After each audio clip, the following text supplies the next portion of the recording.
Terminal account का rule होता है Shruti, debit all expenses and losses,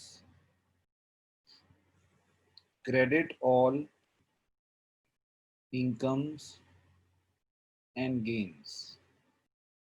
यानी जितने भी खर्चे होंगे उनको आप डेबिट कर देंगे और जितनी भी इनकम्स होंगी आप उनको क्रेडिट कर देंगे। मगर रूल या तो ये लगेगा या ये लगेगा। अगर आधा ये लग गया तो रूल नंबर 1 लगेगा क्रेडिट, और अगर क्रेडिट इसका लग गया तो रूल नंबर 1 का डेबिट लगेगा। जैसे for example salary paid ₹2000। Salary paid हमारा खर्चा है या इनकम है श्रुति?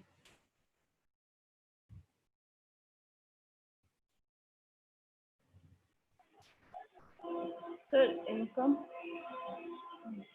ये देखिए ध्यान से, पूरा देखिए। एक्सपेंसेस। एक्सपेंस है बेटा, आप बिजनेसमैन हो, अब अपने स्टाफ को सैलरी दे रहे हो, ठीक है? तो debit all expenses and losses, आप सैलरी को डेबिट करोगे, सैलरी अकाउंट डेबिट।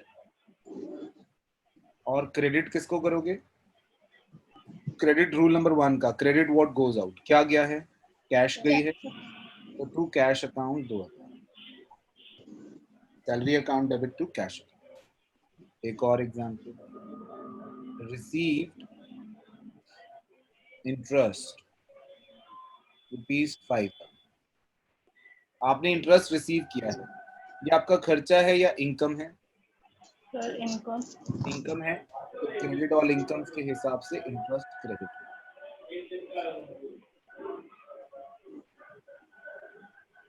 और आएगा क्या? Cash account debit. समझ में आ रहा है आपको? Yes sir.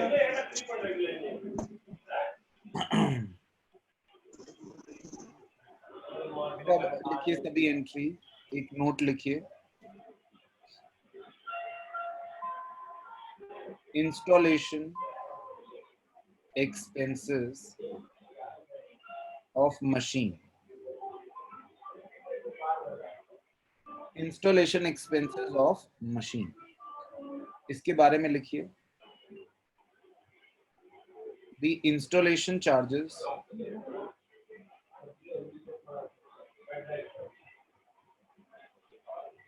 are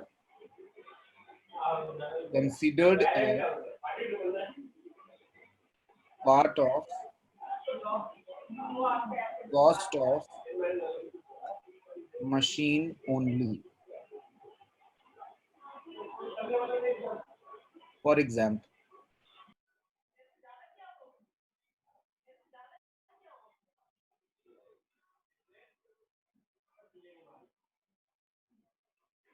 बैकग्राउंड से आवाज आ रही है, प्लीज अपना म्यूट कर लीजिए audio. Machine purchased for ₹12,000 and paid 1,000 as installation charges। हमने 12,000 की मशीन खरीदी और ₹1,000 क्या दिया? इंस्टॉलेशन के चार्जेस दिए, ठीक है?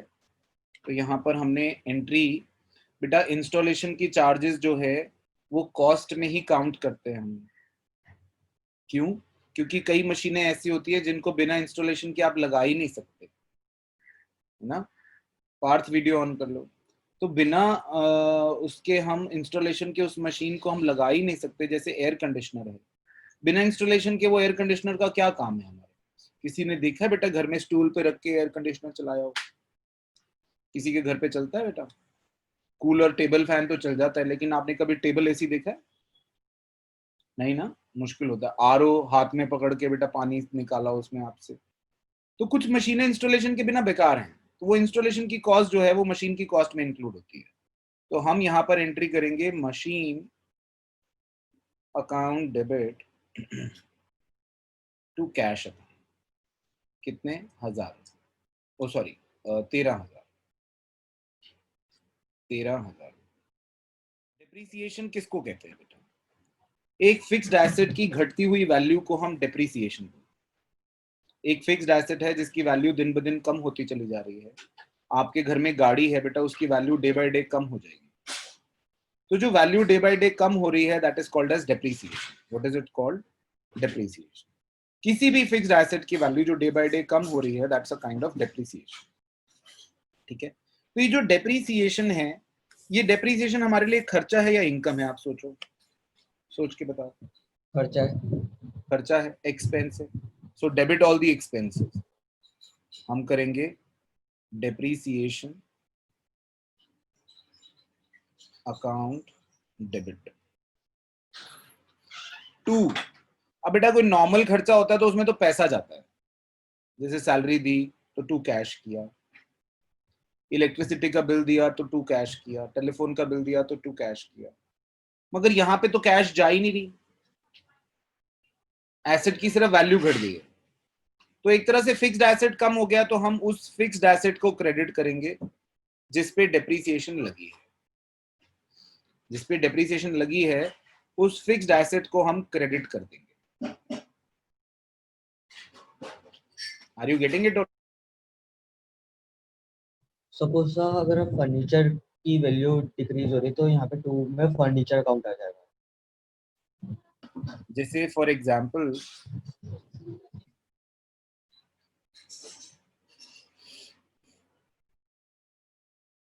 a machine costing 50,000 depreciated at 10%। हमने 10,000 की मशीन को डेप्रिशिएट किया, और सॉरी 50,000 की मशीन को 10% डिप्रेशन किया, तो 50,000 का 10% कितना हुआ? 5,000 रुपए। 5,000। हम एंट्री करेंगे depreciation account debit to machine account.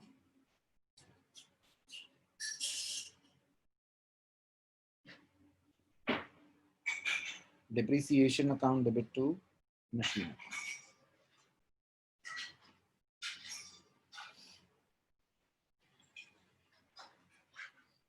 तो फिर ये जो कैपिटल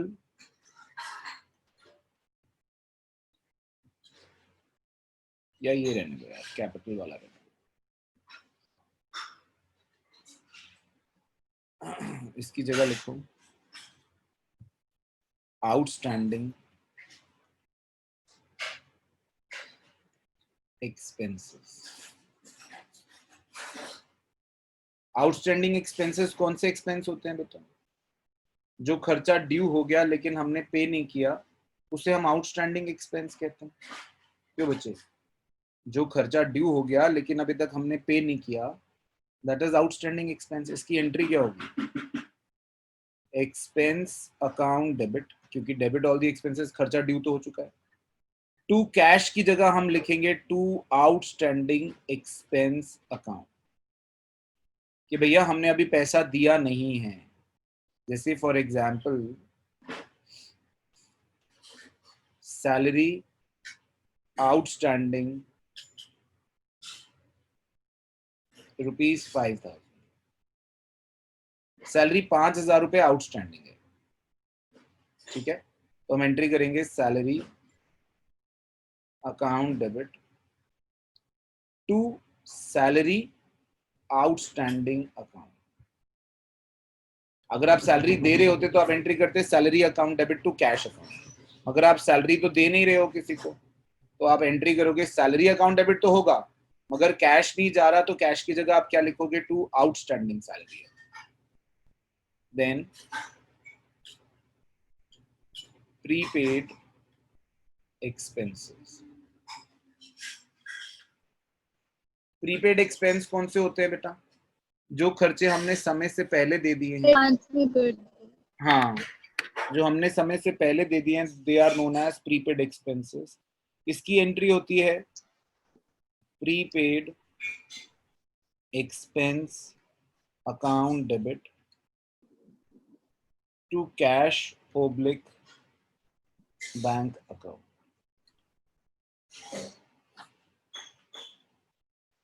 जैसे फॉर एग्जाम्पल इंश्योरेंस प्रीमियम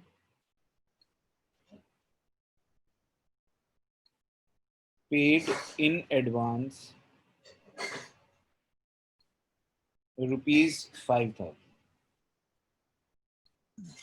तो हम एंट्री क्या करेंगे, हम यहाँ पर लिखेंगे इंश्योरेंस की जगह prepaid insurance account debit to bank account.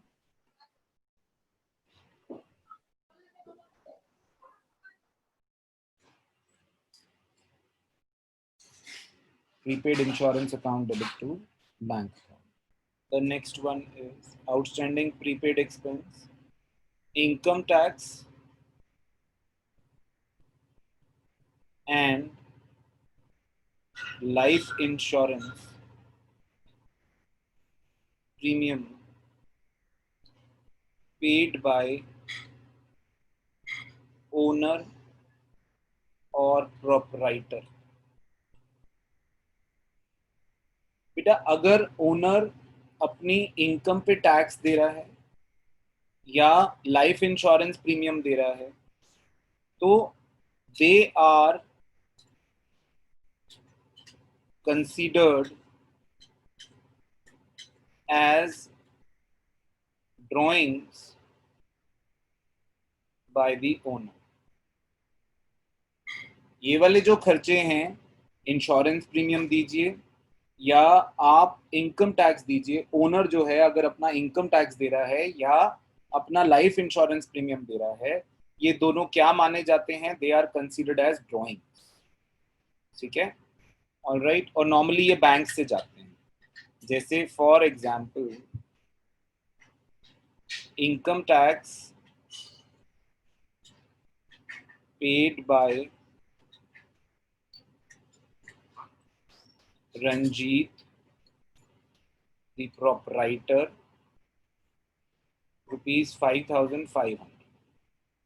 अगर रंजीत ने अपना इनकम टैक्स दिया है तो हम उसको इनकम टैक्स ना लिखकर क्या लिखेंगे, ड्रॉइंग्स। क्या लिखेंगे बेटा, ड्रॉइंग्स।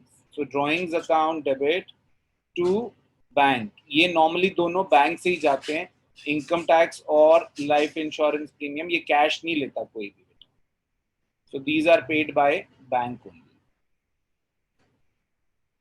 तो लाइफ इंश्योरेंस प्रीमियम हो, लाइफ यानी अपनी खुद की लाइफ का इंश्योरेंस, कोई बिजनेस का इंश्योरेंस प्रीमियम नहीं दे रहा, तो इसलिए ये पर्सनल खर्चा माना जाता है। और अपना ही इनकम पे टैक्स दे रहा हो बेटा, इनकम तो कमा ली, इनकम तो बिजनेस से कमा ली, जो कमा ली, अब उस पर जो टैक्स दे रहा है they are considered as drawing. उसको हम क्या मानते हैं, drawing. In case a debtor fails to pay his or her debt in the due time, it is considered as bad debt।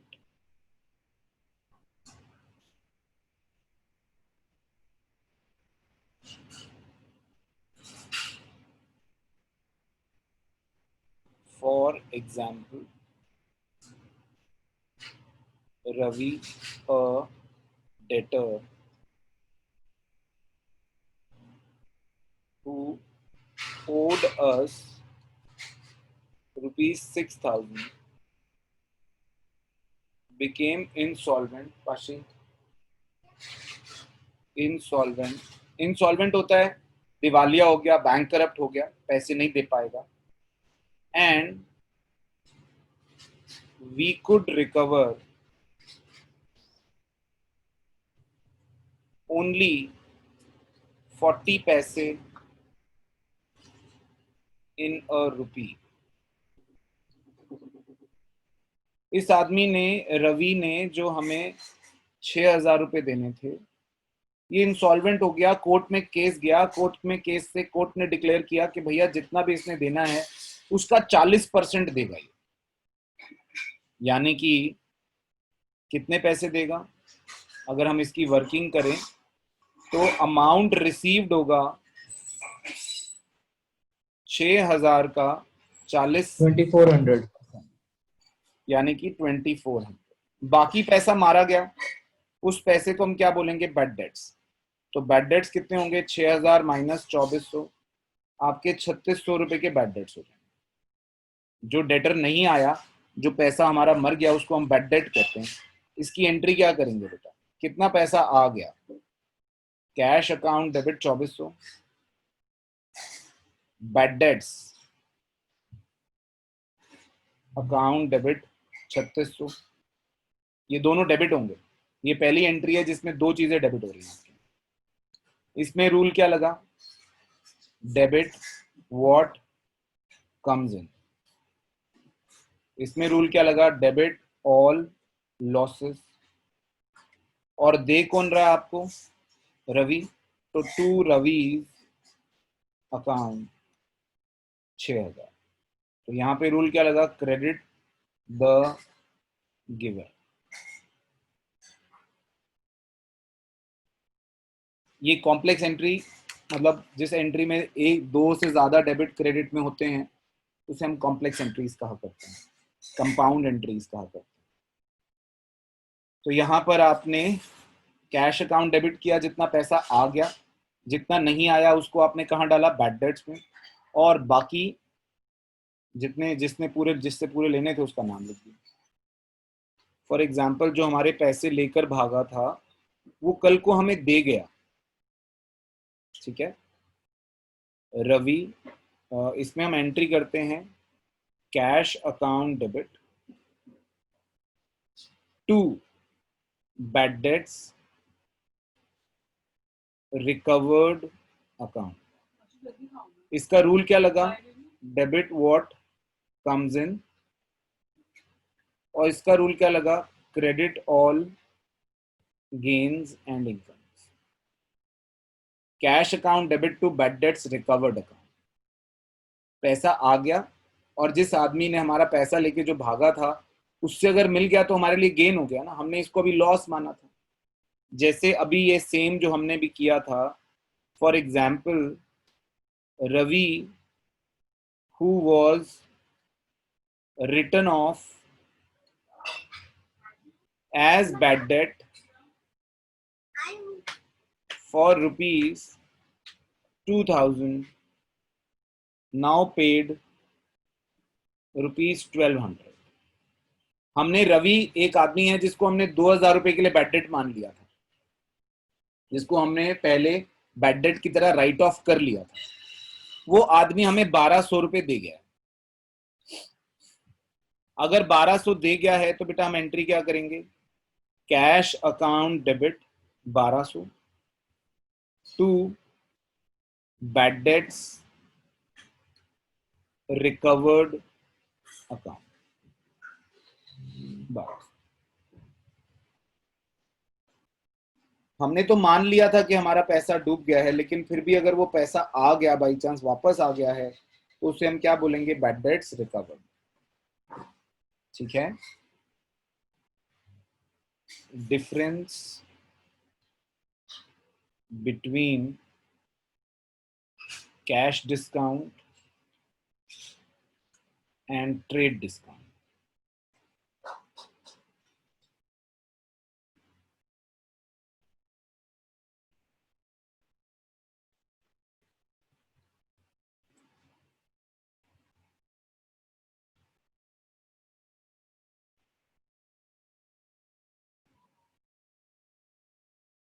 It is given or received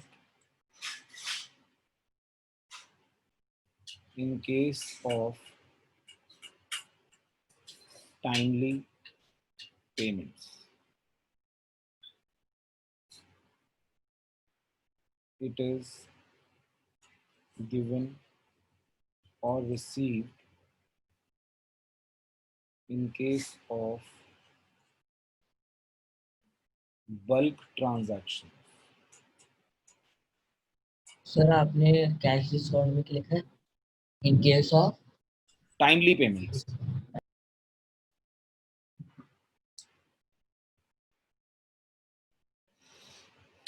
it is shown in books of accounts. It is not shown in books of accounts.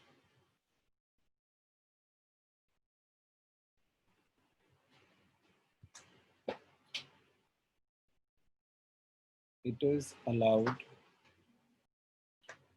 only in case of cash transaction.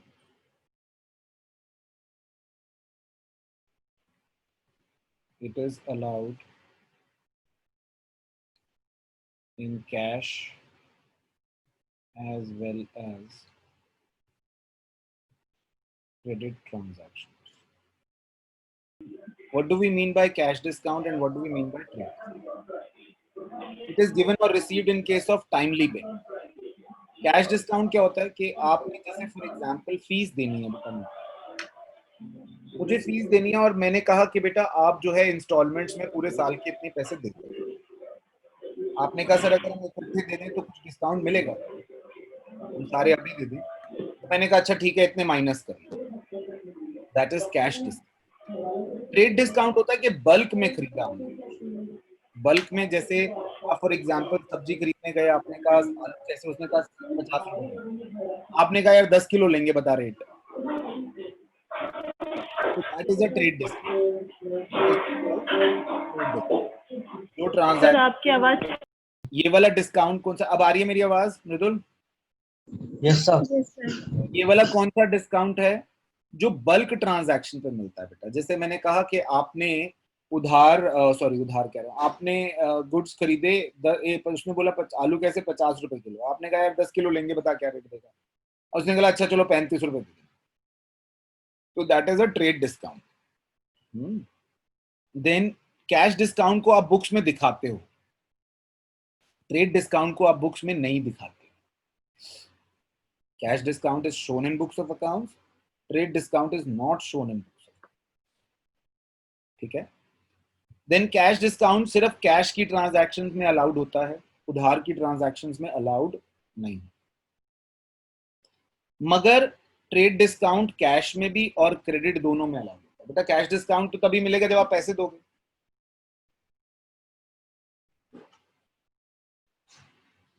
आप दोगे ही नहीं तो वो कैसे देगा discount, ठीक है। तो कैश डिस्काउंट सिर्फ कैश की ट्रांजैक्शंस में, मगर ट्रेड डिस्काउंट कैश और क्रेडिट दोनों में। अब इसका प्रैक्टिकल एस्पेक्ट कर लेते हैं बेटा एक बारी।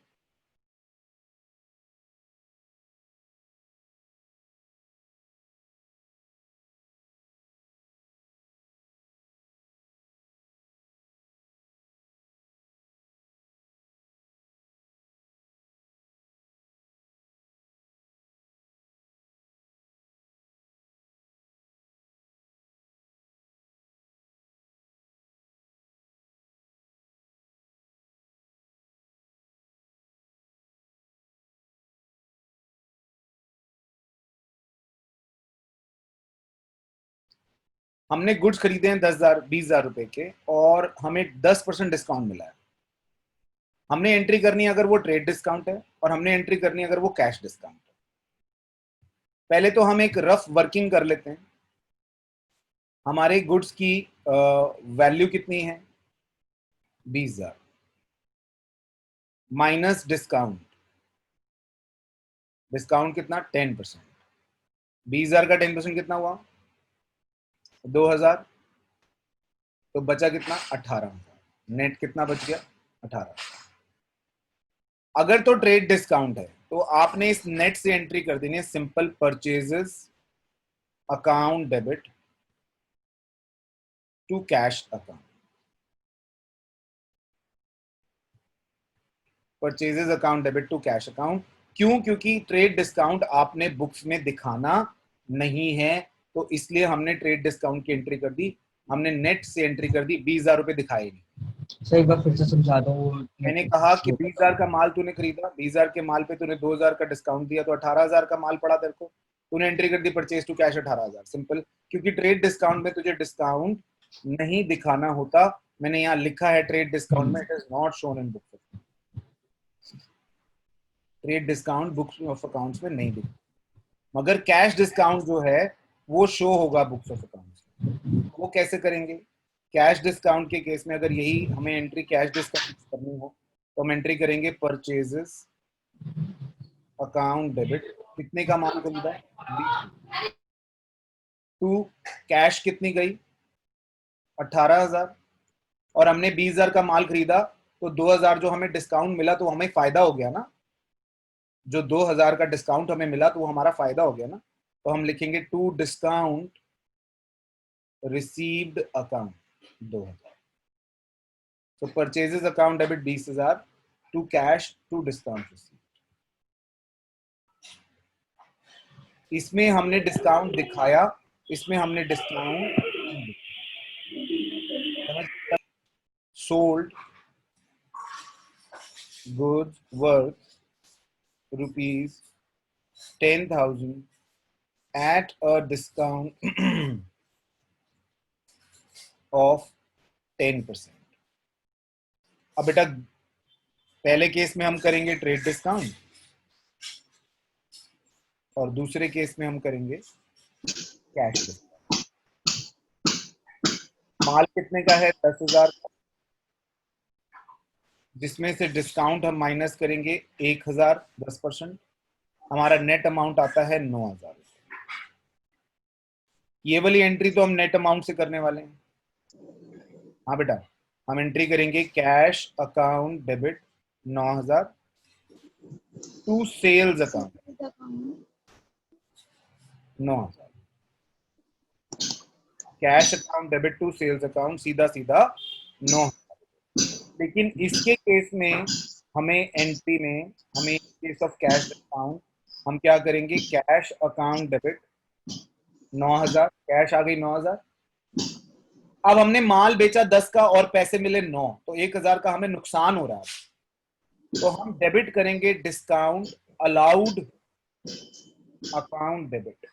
बेटा जब हम माल खरीद रहे थे तो हमें डिस्काउंट जो मिल रहा था वो फायदा था, अब बेच रहे हैं तो डिस्काउंट जो हम दे रहे हैं वो नुकसान है। तो discount allowed account debit to sales account. Copy करो बेटा।